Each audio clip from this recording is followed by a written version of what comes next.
Video बनलकोगे बनलकोगे छोरा DJ वाला चुम्मा तोरा ललकोगे तू देखली हेगे कैमरा वाला वीडियो बनलकोगे बनलकोगे छोरा डीजे वाला चुम्मा तोरा ललकोगे हमरा बारे में तोरा के बतेलको रे छोरा कैमरा वाला वीडियो देखलकोगे देखलकोगे छोरा डीजे वाला चुम्मा तोरा ललकोगे जवानी के फायदा उठलकोगे छोरा डीजे वाला चुम्मा तोरा ललकोगे सुन गई कौन रे छोरा डीजे वाला सिंगिंग बॉय मनोज मधुबनिया एगे तोरा पसंद के गाना बजलको सही बात छै ना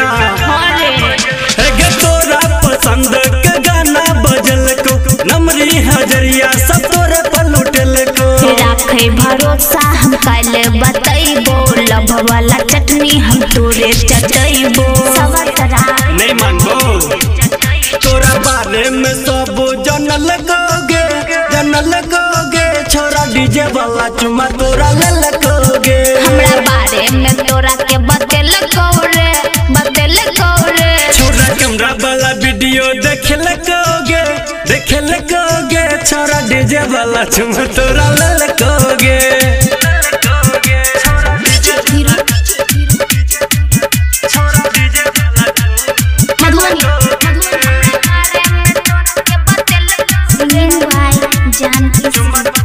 हेगे जब केने रहियो हम तोरा पर पोज गे या चना हेगे जब केने रहियो हम तोरा पर पोज गे पापा के कह के तू केला पोज गे मनोज मधुबनिया तू माने हमर बात रे राम बाबू राइटर के छोड़े कोना साथ रे बात बुझे सब बुझे छियो शंभु श्याम सबरिया पटेल कोगे छोरा डीजे वाला गल कोगे हमरा बारे में तोरा के बतेलको रे छोरा कैमरा वाला वीडियो देखलकोगे छोरा डीजे वाला चुम्मा तोरा ललकोगे जवानी के फायदा उठलकोगे छोरा डीजे वाला चुम्मा तोरा ललकोगे सुन गई ठीक छै केकरो कहिए ना।